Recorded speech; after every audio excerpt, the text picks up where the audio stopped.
참 예수님. 오늘 강의 제목은 칠증주주 중에 교만에 대해서 강의를 하겠습니다.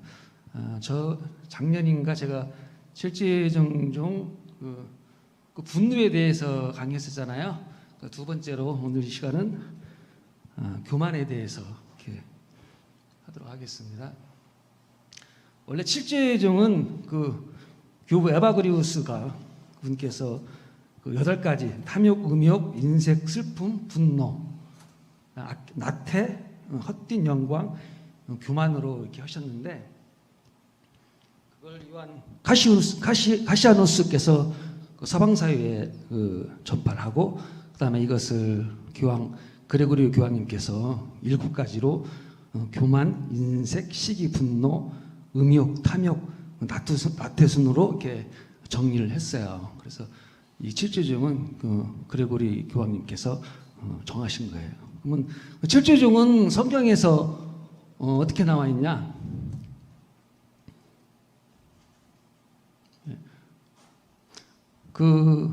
여호수아가 가나안 땅을 정복할 때 몇 부족이 있었죠? 7개 부족이 있었고 7년 동안 전쟁을 이렇게 치르게 됩니다. 거기서 보면 7개 부족에 대해서 주님께서 말씀하십니다. 주 너희 하느님께서 너희가 찾아 들어간 땅으로 너희를 데려가시고 많은 민족 곧 너희보다 수가 많고 강한 7민족인 히타이트족, 기르가스족, 아모리족, 가나안족, 프리스족, 히족, 여부스족을 너희 앞에 몰아내실 때 주 너희 하느님께서 그들을 너희에게 넘겨주실 때 너희가 그들을 쳐부수게 될 때 너희는 그들을 반드시 전멸시켜야 한다. 그들을 불쌍히 여기서도 안 된다. 이렇게 돼 있어요. 그런데 이 7개 부족이 칠죄종하고 다 연관이 되어 있습니다. 히타이트족은 탐욕, 기르가스족은 인색, 아모리족, 오늘은 그 교만에 대해서 하는데 아모리족은 교만을 뜻합니다. 교만이 산 위에 있는 자, 인분주를 상징하고요. 그 다음에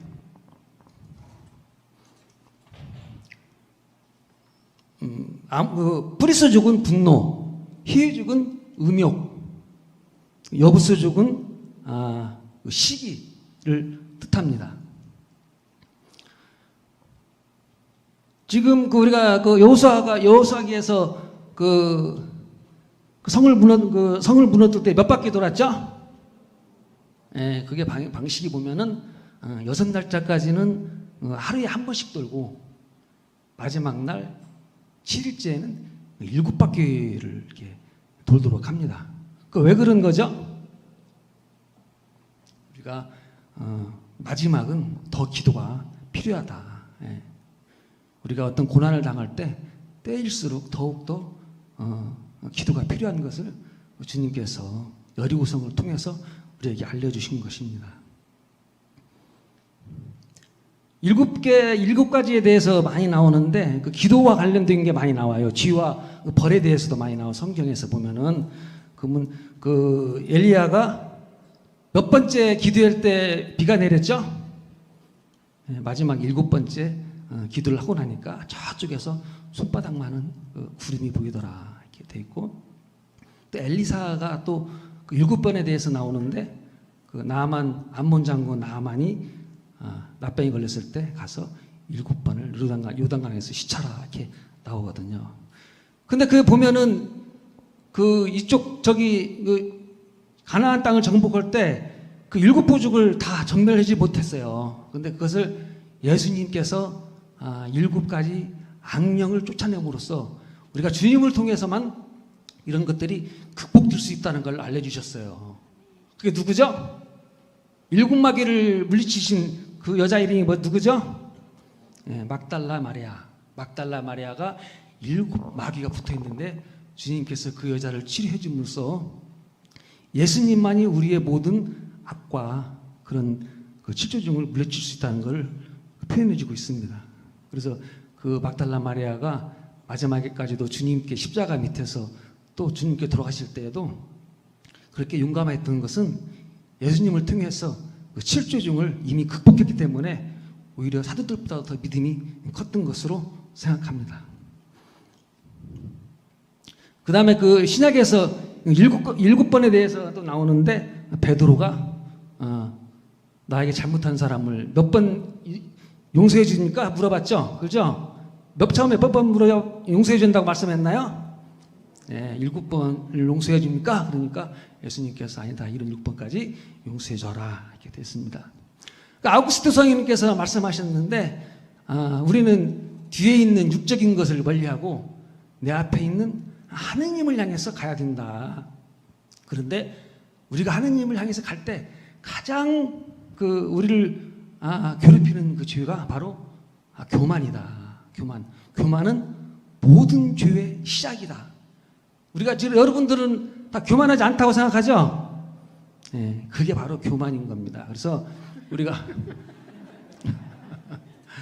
교만은 사실 이게 주제가 이렇게 딱딱하고 할 수 있는 건데 우리가 가정 안에서 남편과 싸우고 부인과 싸우고 애들과 싸우고 봉사자 안에서도 봉사자끼리 서로 싸우고 이게 다 결국은 교만의 죄 때문에 그런 현상이 일어나는 거예요. 우리가 겸손하면 누구와 싸울 일도 없고 집에서 남편과 싸울 일도 없고 집에서 자녀들과 싸울 일도 없어요. 근데 교만하기 때문에 그 모든 것들이 다 일어나는 현상입니다. 교황 요한 23세 분께서는 77세에 그 교황님이 되셨는데 그 친구 사제가 이제 교황님이 되신 후에 찾아갔는데 그래서 교황님 그 발에다가 친구를 하려니까 그 교황님께서는 그러지 말라. 우리는 같은 친구고 천국 가는 길에 같은 동료일 뿐이다. 라고 이렇게 말씀하셨다고 그래요. 얼마나 겸손하신 교황님이세요. 예. C.S. 루이스를 아시나요? C.S. 루이스? 예, C.S. 루이스는 우리 가톨릭에서는 C.S. 루이스라는 사람을 잘 모르는데 개신교에서는 C.S. 루이스라는 사람을 아주 유명한 사람으로 생각해요. 근데 C.S. 루이스라는 사람이 나니아 연대기 들어보셨죠? 예, 나니아 연대기를 쓴 사람이고 그의 친구가 누구냐면 반지의 제왕 아시죠? 반지의 제왕. 네, 반지의 제왕 톨킨이라는 사람이 친구인데 톨킨이 가톨릭 신자였어요. 근데 톨킨이 나니아 연대기를 쓴 C.S. 루이스를 가톨릭으로 이끌을 하려고 그렇게 무단히 애를 썼는데 어디로 갔냐면 저기 성공기로 갔습니다. 근데 그 양반이 개신교에서는 아주 유명한 사람인데 그 C.S. 루이스가 하는 말이 뭐냐면 교만한 자는 항상 밑을 보고 있다. 바빠서 자기 위에 계신 분을 제대로 보지 못한다. 그래서 다른 7가지 영은 우리 육적인 본성에서 나오는데 교만은 순전히 영적인 악이다. 그렇기 때문에 다른 악들에 비해서 더 교묘하고 치명적이다. 이렇게 말씀하셨어요. 성경에서 나온 교만이라는 보자.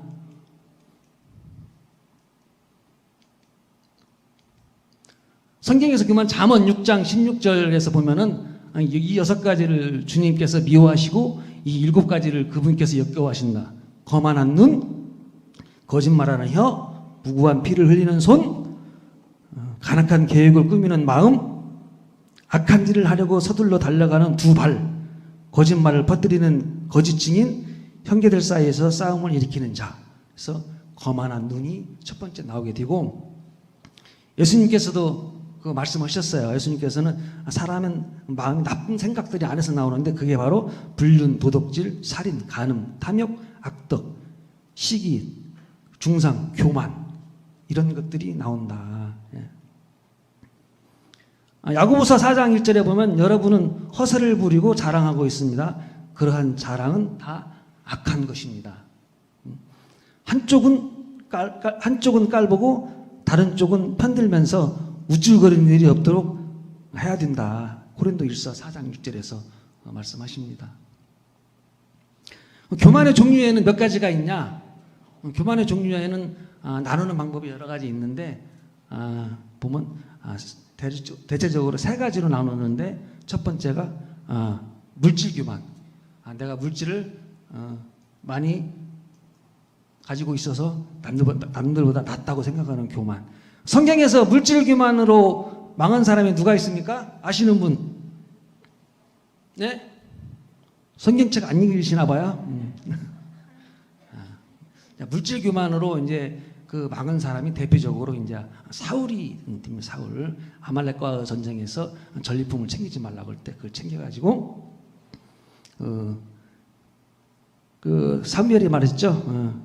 말씀 듣는 게 옛날 성경에는 순종이 제사보다 낫다 이렇게 말씀하셨잖아요. 신명기에서 보면 너희가 속되 양떼가 불어나고 너희가 은과 금이 많이 생기며 너희가 가진 모든 것이 불어날 때 너희 마음이 교만해져 너희를 이집트 땅 종살이던 집에서 이끌어내신 주 너희 하느님을 잊지 않도록 하여라 이렇게 신명기에서 말씀하셨어요. 물질 교만은 사울이 그래서 나중에 이제 칼을 놓고 자기가 자살을 하게 되잖아요.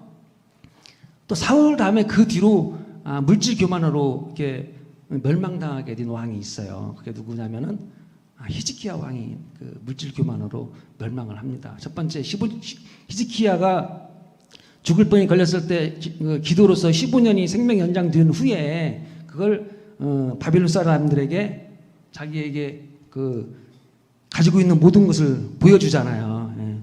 향료, 고급 기름, 병기구와 창고 그들에게 보여주지 않은 것이 하나도 없었다. 그러면서 주님께서 말씀하시잖아요. 여기 있는 것들이 다 바빌로니아로 갈 것이고 너희 아들들은 내시가 될 거라고 이렇게 말씀하시잖아요. 히즈키야 그 아들이 므낫세인데 그 므낫세는 히즈키야와 반대의 길을 걸어요. 왜냐하면 므낫세 처음에는 뭐 그 이방신도 섬기고 그러다가 바빌론으로 쫓겨가서 유배를 당한 후에 다시 와서는 사람이 이제 변해가지고 성전도 재건하고 이방신도 부수고 그런 역할을 하게 됩니다. 두 번째 물질 교만을 그 이외에 이제 그 육적 교만이 있어요. 육적 교만이 있는데 육적 교만은 뭐냐? 그 육적인 그 어떤 그런 거기 때문에 사람인과 내가 다른 사람보다 낫다고 판단하는 교만이에요. 그 교만이 이제 도덕적으로나 지성적으로나 아니면 영성적으로 특히 이 교만은 영적 체험을 많이 하는 사람들이 빠질 위험이 있는 교만이에요. 육적 교만은. 그래서 봉사 생활을 하다가 어떤 사람들 보면 열심히 하다가 그만두는 사람들 또 열심히 하다가 잘 안 나오는 사람들 우리 봉사단체에서도 있죠. 예. 그런 분들이 빠질 수 있는 그 길이 육적 교만에 빠질 가능성이 높아요. 그래서 자기가 남들보다 좀 낫다고 생각할 때 이 교만에 빠질 수가 있어요. 이 교만은 사실은 물적 교만보다도 더 악한 경향이 있어요. 육적 교만에 빠진 사람이 누가 있냐면요.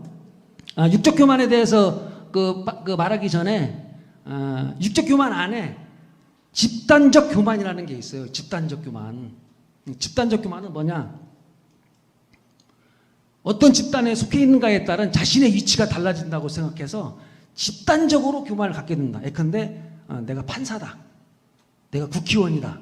그러면 그 사람들은 그 사람들에 맞게끔 지위가 확보돼야 된다고 생각하기 때문에 이게 집단적 교만에 빠질 수가 있어요. 근데 집단적 교만은 본인이 잘 의식하지 못하기 때문에 더 위험한 그 교만에 빠질 수가 있어요. 이 육적 교만에 빠진 사람 중에 하나가 또 누가 있죠? 신약에서 엊그저께 저기 때 독서 때 나오는데 누구죠? 아가다 고모님 누가 나오죠? 예? 기도하면서 나오는데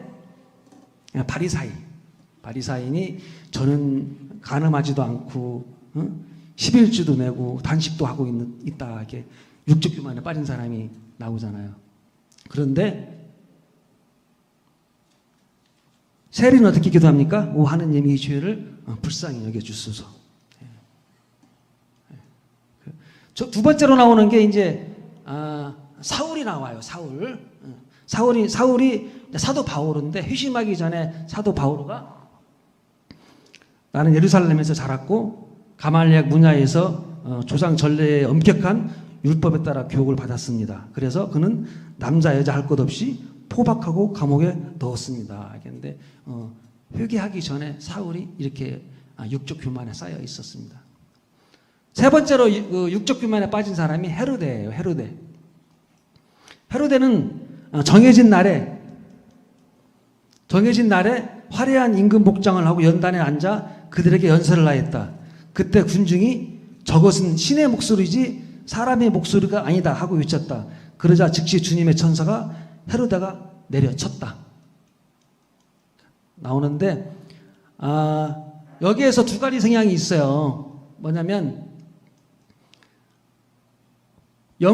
자기에게 헤로데는 그 영광을 하느님께 돌리지 않았기 때문에 바로 벌레에 묶여 죽였는데, 다른 사람이 칭찬할 때는 첫 번째 사실이면 그 칭찬을 주님께 영광으로 돌려야 된다는 얘기고, 사실이 아니면 바로 그것을 바로 잡아줘야 된다. 그렇지 않으면 헤로데처럼 어떻게 된다고요?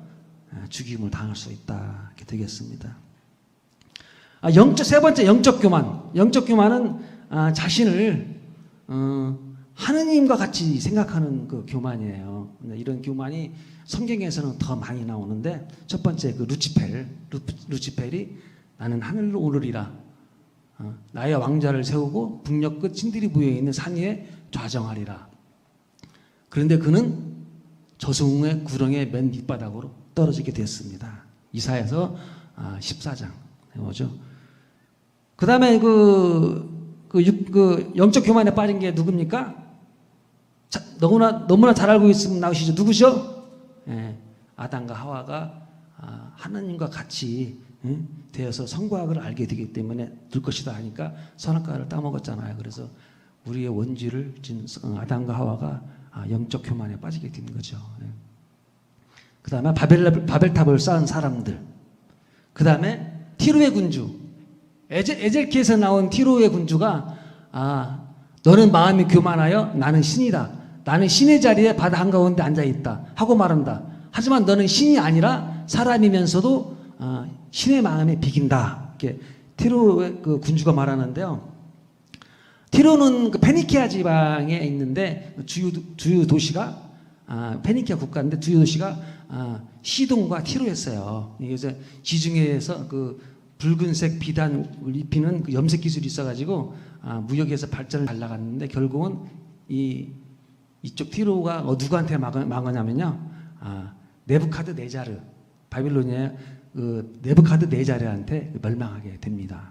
다시 이어서 이제 이 티로를 멸망시킨 그 네부카드네자르가 또 그 나오는데, 이 네부카드네자르도 영적 교만에 빠지게 돼요. 청동상을 만들어 가지고 다니엘의 세 친구가 사드락과 메삭과 아벳느고가 그 거부를 하니까 저기다 무가원에다 집어넣어 가지고 그 살아나니까 하느님을 이제 칭송하는데, 칭송하고 어느 날 저녁에 딱 가서 보니까는 이 도시가 너무 그 영광스러운 거니까 내가 이 영광을 다 자기가 독차지하기 위해서 하다가 결국은 주님께서 미리 예언하신 7년간의 7년간의 광야 생활을 하게 됩니다. 그래서 7년간 동안 머리카락이 풀을 이슬 먹고 머리카락이 독수리처럼 자라고 한 후에 7년 후에 다시 왕위에 복권을 하는데, 그 후에는 이제 그 네부카드네자르가 뭐라고 외치냐면은 그분께서는 교만 속에 걷는 자들을 낮추실 수 있는 분이시다라고 네부카드네자르가 고백을 하게 돼요. 네부카드네자르 뒤에 그 후에 이제 나온 임금이 바로 그 후의 왕은 아니고 그 후에 나오는 왕이 임금 벨살차르 왕이에요. 벨살차르 왕. 벨살차르 왕은 주님 집에 있는 기물들을 임금님 앞에 가져오게 하시어 대신들과 왕비와 후궁과 함께 그것으로 술을 마셨다. 이렇게 나오는데요.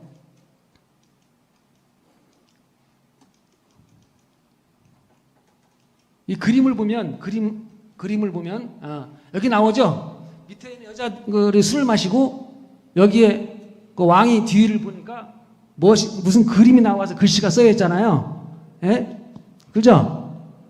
이제 글씨가 뭐냐면 글 내용이 뭐냐면 문에 특혜 그리고 파르신, 문에 특혜 파르신이라는 글자가 써져 있어요. 이게 레오나 근데 그 뜻이 뭐냐면 임금님의 날수가 이미 끝났으니까 이제는 이 나라는 망하게 된다라는 뜻을 그 자기가 그 숫자리 하고 있는데 오른손이 나타나서 글씨를 쓰게 돼요. 그래서 그 사람 그 꿈을 다니엘이 해석을 해주고 나서 그는 바로 또 살해당하게 되죠. 그래서 보면 그 물질적, 그 다음에 육적, 영적, 이 사람들의 말로가 어떻습니까? 좋나요? 예? 안 좋죠? 예. 안 좋습니다. 예. 그래서 우리가 이 교만은 결국은 뒤에 말하지만은 옛날 성경책에 보면은 교만은 멸망의 선봉장이다 이런 말이 나와요. 예. 모든 교만의 끝은 멸망이다 이런 뜻이 되겠습니다. 교만한 사람의 특징이 있는데 이거는 그 미국의 그 17세기 미국의 그 조나단 그 목사 분이 그 특징을 쓴 책인데 이 내용이 지금 요즘 근래 나온 칠극이라는 책 들어보셨나요? 예? 칠극에 나오는 숭실대 교수 국민학과 교수인가 정민이라는 분이 그 최근에 그 1월달에 그 한문으로 돼 있는 걸 번역한 건데 그 책이 뭐 사도세자다 읽어보고 이 정약용께서 읽어봤다고 하는데 그 책은 원래는 칠극이라는 책은 2005년에 박누구 어떤 그분이 그 번역했는데 새롭게 이제 그분이 번역한 것 중에 그 내용이 비슷한 게 많이 나옵니다. 첫째, 다른 사람을 소홀히 대한다. 두 번째, 다른 사람들의 사소한 죄의 결점에 대해서 가혹하게 비난한다.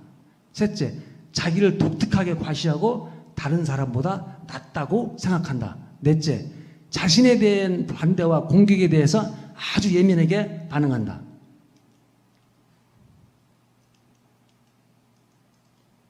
네. 그 다음에 다섯 번째, 비난당할 때 비난당하는 일을 더 열성적으로 한다. 여섯 번째, 자신이 존경받는 것을 너무나 당연하게 생각한다. 일곱 번째, 우쭐대며 자랑한다. 여덟 번째가 더 중요하죠. 자신을 교만하다고 생각하지 절대 않는다. 예. 교만한 사람은 자신을 교만하다고 생각하지 않아요. 예.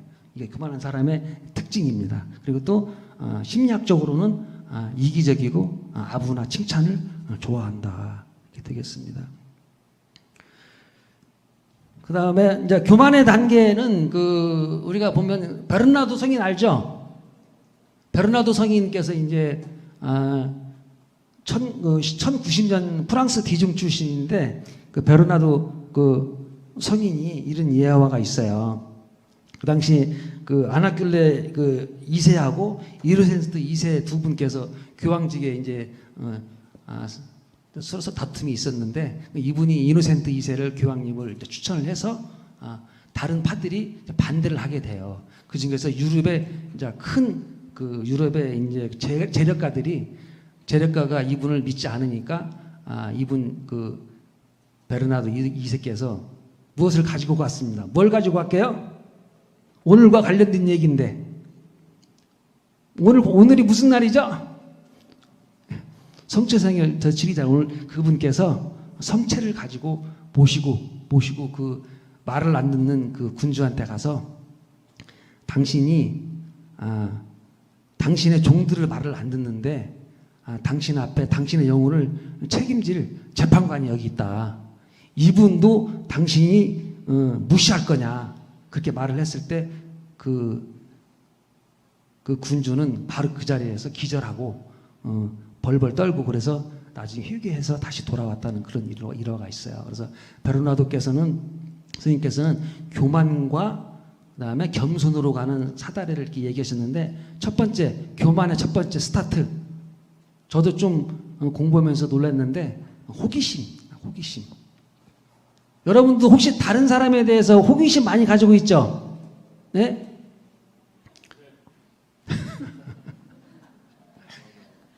다른 사람에 대해서 관심을 갖기보다는 자기 자신에 대해서 관심 가지라는 뜻이에요. 그래서 이 교만에 대한 첫 번째 스타트가 호기심.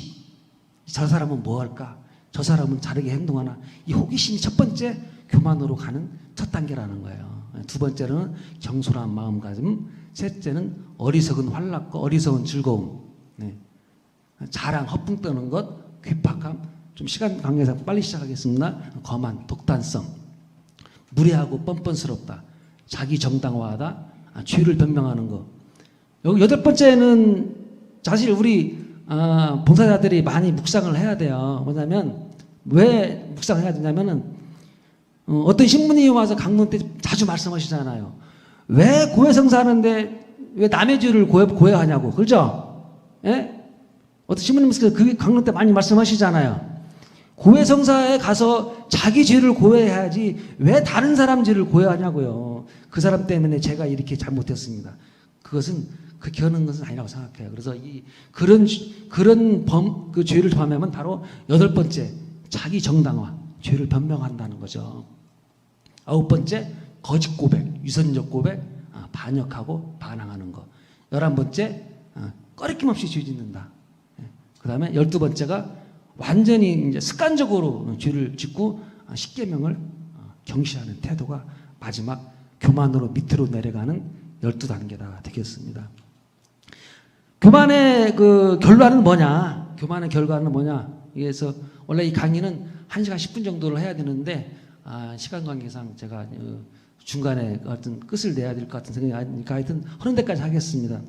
교만의 결과는 뭐냐? 단테의 신곡 읽어보셨죠? 예, 단테의 신곡에서 보면 연후편에 보면은 교만한 사람이 짓는 그 벌은 무거운 돌을 메고 등에다 메고 허리를 구부리고 계속 가슴을 치면서 계속 걷는 뒤를 그 벌을 받는다고 그래요. 단테 신곡에서. 그래서 연옥에서 무거운 돌을 등에다 메고 싶지 않으면 교만하면 안 돼요. 예, 그래서 첫 번째 교만하면 뭐냐? 하느님을 망각하게 된다. 하느님 망각하게 된다. 하느님을 망각한 사람이 유명한 사람이 누가 있죠? 네? 중재기도부장님. 하느님을 망각한 사람. 아주 유명하신 분. 솔로몬 대왕이 나이가 들어서 여자 때문에 이방인 여자 때문에 계명을 무시하고 그 하느님께서 내가 2번씩이나 나타나가지고 이렇게 하지 말라고 그랬는데 너는 나의 명령을 거절하는구나, 거부했구나. 그래서 이 나라를 내 신하들에게 나눠주겠다 이렇게 해요. 근데 여러분 이 대목에서 중요한 진리가 하나 있는데 왜 솔로몬이나 이런 왕들이 나중에 그 변절을 하는데도 사울도 기름 부어서 왕으로 했는데 왜 이렇게 심지어는 12제자 유다도 나중에 변절하는데 전지전능하신 하느님께서 그런 것들을 이미 다 알으실 텐데 왜 그분들을 축복해 주실까 고민하지 않아봤어요? 답 아시는 분. 왜 하느님께서는 그렇게 변절할 줄 알면서도 그 사람들을 축복해 주실까? 예? 그거 고민 안 해봤어요? 신부님, 네. 네, 신부님. 어떤 겁니까? 예. 왜 축복했냐고요? 예. 자유의지를 가지고 있으니까. 예? 결정할 수 있는 거죠. 근데 지금 전 토론하는 거예요. 아니. 네, 알겠습니다. 자유의지요. 좋은 결정을 기다리고 계실 거예요. 네. 신부님이 말씀이 이제 옳은 건데 이제 제가 묵상하기로는 이거예요. 제가 묵상해봤는데 하느님께서는 과거의 나를 보지 않고 미래의 나도 보지 않고 내가 지금 열심히 하는 이 모습만을 하느님께서는 이뻐해 주신다는 거예요. 사울이 기름을 부을 때 솔로몬이 지혜를 받을 때는 그 당시에는 하느님 마음이 들었기 때문에 축복을 받은 거예요. 그래 하느님께서는 미래의 나를 보지 않고 지금의 나만을 보면서 사랑해 준다는 거예요. 예. 그런 것을 제가 묵상하면서 느꼈습니다. 예. 두 번째, 말씀을 거부한다. 말씀을 거부한다. 하느님을 망각하고 두 번째로는 말씀을 거부한다. 말씀을 거부한 사람이 누구 아니냐면요. 유다왕 우찌야는 16살의 임금이 돼서 그 52년을 다스렸는데 이 사람도 자기가 이제 사자가 향을 칠 수 있는데 자기가 향을 치겠다고 본분을 망각한 거예요. 그 용감하신 자 그 사제께서 임금님 이러시면 안 됩니다. 이건 사제들이 해야 할 일입니다 하니까는 내가 할 수 있어 하다가 결국은 무슨 병이 걸렸나요? 이마에 납병이 생겼다. 사제들 앞에서 화를 내는 순간 이마에 납병이 생겼다. 그래서 이 교만하면 말씀을 거부를 하게 돼요. 교만하면. 예. 이 우찌아도 처음에는 지카리아가 살아있는 동안은 하느님 말씀을 잘 듣다가 이게 마지막에 이게 다른 길로 삼천포로 빠진 왕이 된 거예요. 그래서 여러분 봉사자들도 마지막에 삼천포로 안 빠지기 위해서는 어떻게 해야 돼요? 두 다리가 있는 멀쩡한 때까지 잘 나오셔가지고 그게 바로 하느님의 축복을 받는 길인 줄 믿습니다. 아멘? 그 다음에 열매가 없다. 교만하면 열매가 없다. 교만하면 열매가 없다고 하는 그 왕이 누구냐면은 솔로몬의 그 아들 르하보암. 르하보암이 이제 왕이 돼가지고 있는데 그 여로보암하고 그 백성들이 와가지고 짐을 좀 덜어주십시오. 짐을 좀 덜어주십시오. 그리고 보니까 처음에 그 원로들한테 이렇게 요구를 하는데 짐을 덜어줬으면 좋겠습니까? 안 들었습니까? 하니까 원로들은 어떻게 했죠? 덜어주라고 했죠. 근데 젊은 친구들은 뭐라 했어요? 안 됩니다. 들어주시면 안 됩니다. 그랬죠? 그러니까 르하보암이 뭐라고 말하냐면은 더 무거운 더 멍에를 무겁게 해주겠다. 아버지께서는 가죽 책직으로 징발하셨지만 나는 갈고리 책직으로 할 것이다. 그래서 어떻게 됐나요? 나라가 둘로 갈라지고 유다 지파만 르호보암이 그리고 나머지는 북이스라엘은 그 11개 지파는 이제 그 북이스라엘로 가고 이쪽 남유다만 이렇게 남게 되는데 가끔 가다 보면은 그 기업들도 그래요. 기업들도 보면 아버지가 잘 이루어낸 그 기업들을 아들이 이어받아 가지고 자기 그 친구들 젊은 친구들만 이렇게 믿고 하다가 망하는 기업들을 제가 많이 봤어요. 그래서 그 베드로 분께 말씀했지만 원로들을 존중해 주라고 얘기했잖아요. 그래서 그 나이가 드신 분들도 의견도 중요하고 젊으신 사람들의 의견도 중요하고 그래서 양쪽을 다 의견을 듣는 게 중요한 것 같습니다. 네 번째, 저주와 멸망. 저주와 멸망. 저주와 멸망에서는 그러니까 요아스 임금이라는 분이 나와요. 요아스 임금. 여기 나오죠. 저주와 멸망. 파멸에 앞서 교만이 있고 멸망에 앞서 오만한 정신이 있다. 마음이 교만한 자를 역겨워하시니 그런 자는 결코 벌을 면하지 못한다.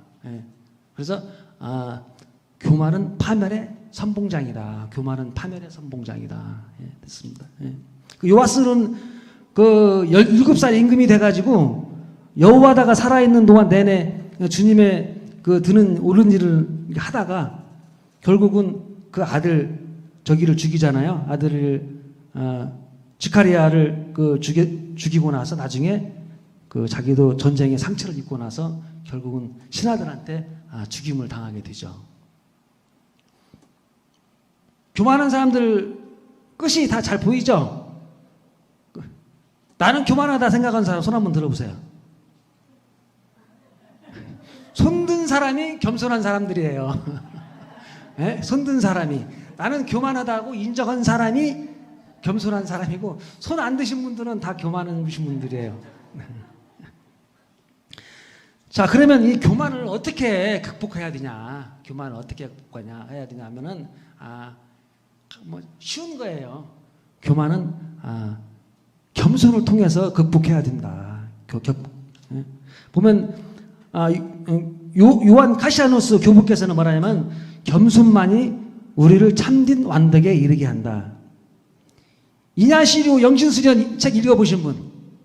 이냐시로 영신수련 책, 그것도 뭐 영신수련을 그 책은 한번 읽어봤다. 거기 보면 245항에 보면은 실제적인 범한 잘못들을 더 잘 알기 위해서는 그 반대 것들을 보도록 한다. 그리고 그 죄들을 더 잘 피하기 위해서는 거룩한 수련을 통해서 그 반대되는 7가지 덕행을 얻도록 지향을 두어야 한다. 그래서 보면 그 7가지 7극이 겸손, 사랑, 관용, 인내, 절제, 정결, 근면. 그래서 그 반대되는 것들을 이냐시 영수수령에서도 이렇게 말씀하시기를 더 그걸 쌓으려고 노력해야 된다. 그래서 그분의 묘비명인 묘비명 이런 게 있다고 해요. 묘비명에는 가장 큰 것에 압도되지 않고 가장 작은 것 속에 깃드는 것, 바로 이것이 신적인 것이다. 그래서 가장 이분께서도 겸손을 굉장히 이냐시오 성인도 중요시 여겼다. 토마스 아케필스는 이제 그리스도를 본받아 쓴 분인데, 이분도 겸손을 고백하기 전에는 영적 생활에 커다란 진보가 없다. 그다음에 그 C.S. 루이스 아까 말한 그분도 말씀하시기를 겸손해지는 방법의 첫 번째, 자기가 교만하다는 것을 고백하는 거다. 겸손의 첫 번째가 자기가 교만하다는 것을 인정하는 거다라고 말씀하셨어요. 왜 꺼졌죠? PPT가? 베네딕토 성인이 겸손의 12단계를 이렇게 말씀하는 수도원 규칙 제7장에 보면은 겸손의 12단계 했는데, 이분께서는 그 480년경에 그 태어나신 분인데, 수도원 규칙, 청결하고 이런 분들을 자기가 검소하게 사는 것을 이렇게 수도원 규칙으로 세우신 분인데, 하느님을 두려워한다. 첫 단계 하느님을 두려워한다. 하느님께 순종한다. 장상에 대한 무조건적인 순종. 그래서 하느님을 두려워하는 게 각자 한번 생각해 보세요. 어느 단계에 나는 왔는지. 첫 번째, 하느님을 두려워함. 두 번째, 하느님께 순종함. 세 번째, 장상에 대한 무조건적인 순종. 네 번째, 받아들이기 어려운 문제에 대한 순종. 네 번째, 영혼의 개방성. 여섯 번째, 가난에 만족한다. 일곱 번째, 스스로 자신을 낮춘다. 여덟 번째, 온건함. 아홉 번째, 침묵. 그 다음에 감정의 조절. 11번째가 슬기로운 말씨. 12번째가 겸손한 몸가짐인데요. 어떻게 보면 겸손한 몸가짐, 슬기로운 말씨가 더 낮은 단계 아니야? 이렇게 생각할 수 있는데, 이분이 그 야곱을 이렇게 보면, 야곱의 그 베텔에서 천사들이 오르락 내리락 하는 거 그 꿈에서 봤잖아요. 그죠? 거기에서 연이해가지고 우리는 겸손을 통해서 하늘로 올라가고 교만을 통해서 지옥으로 떨어진다는 걸 이렇게 그 묵상하셔가지고 이 겸손의 12단계를 했는데, 저도 솔직히 이렇게 보니까 첫 번째 단계, 하느님을 두려운 단계에 있는 것 같아요. 이게 그래서 보면 다른 보면 이게 침묵이나, 그다음에 이 침묵하고 가난에 만족한다. 이게 얼마나 그 여섯 번째 가난에 만족하는 게 얼마나 큰 덕목인지 이게 모르겠어요. 가난을 좋아하시는 분들 손 한번 들어보세요. 나 가난을 좋아해. 네? 가난을 좋아하는 게 진짜 힘들잖아요, 그죠?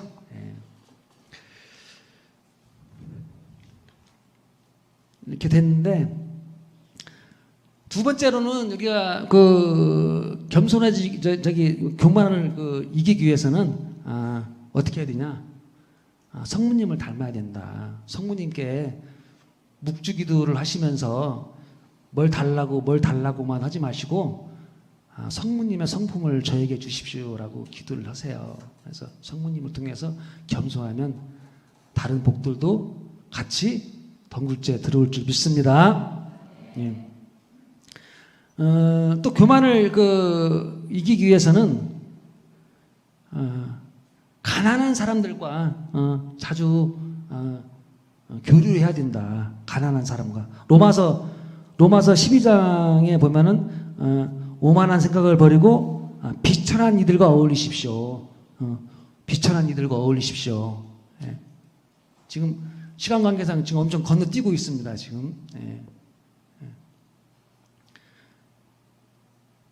보면 여기 말씀 묵상이 있죠. 말씀을 통한 자기 성찰, 안티레티코스라고 교부 에바그리우스가 책을 쓴 안티레티코스라는 책이 있는데 제가 그 책을 읽어봤는데 그 책에서는 상황별로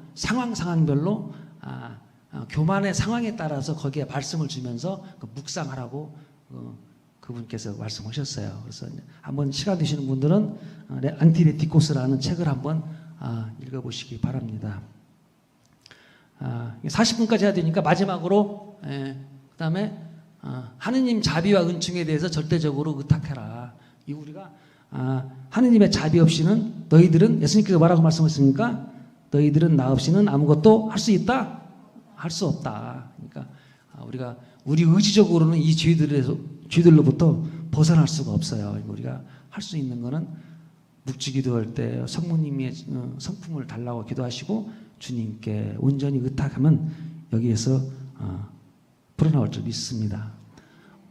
마지막에 보면요, 뭐 심리학적인 치료, 그다음에 이런 것들은 시간 관계상 생략하고 나중에 또 시간 있으면 제가 말씀드리고, 이제 마지막에 성 아우구스티누스가 제자들에게 말했어요. 제자가 성 아우구스티누스한테 선생님, 그리스도에 있어서 최고의 덕은 뭡니까? 물어보니까 첫째도 겸손이다.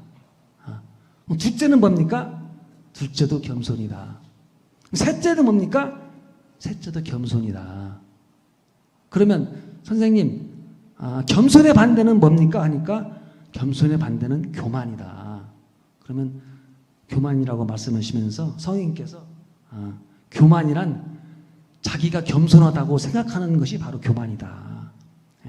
자기가 겸손하다고 생각하는 것이 바로 교만이다. 그러니까 우리 내적 성질 안에 우리는 누구나 다 나는 교만하다라는 걸 인정해야, 그래야만 우리는 교만으로부터 자유로워질 수 있어요.